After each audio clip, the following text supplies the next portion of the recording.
Nashik road पोलिसांच्या गुन्हे शोध पथकाने गस्ती दरम्यान मिळालेल्या गुप्त माहितीच्या आधारे धाडसी कारवाई करत मोटरसायकल चोरीचा पाठलाग करत जेरबंद केले आहे। त्याच्याकडून चोरीची हिरो मेट्रो मोटरसायकल जप्त करण्यात आली असून या कारवाईमुळे वाहन चोरांच्या मुसक्या आवळण्यात पोलिसांना यश आले आहे।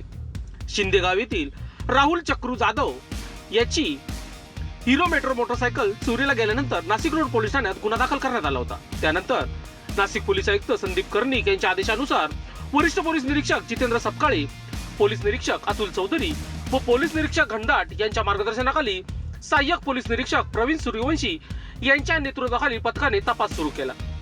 गस्ती दरम्यान पोलीस हवालदार नितीन भांबरे, पोलीस शिपाई नाना पानसरे, समाधान वाचे, विशाल कुवर, अजय देशमुख व दीपक दिवटे यांना सिन्नर फाटा परिसरात एक संशयित चोरीची मोटरसायकल घेऊन फिरत असल्याची खात्रीशीर माहिती मिळाली। पोलिसांची चावल लागतात संशयितांनी पळ काढण्याचा प्रयत्न केला, मात्र सिन्नर फाटा भाजी मार्केट समोर एकलारा सामनगाव रोडवर पोलिसांनी त्याचा पाठलाग करून त्याला ताब्यात घेतले।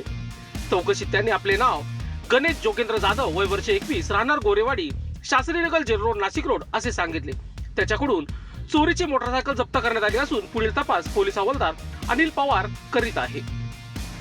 सदरची उल्लेखनीय कामगिरी पोलीस उपायुक्त किशोर काळे व सहाय्यक पोलीस आयुक्त अंकिता शिंदे यांच्या मार्गदर्शनाखाली पार पडली।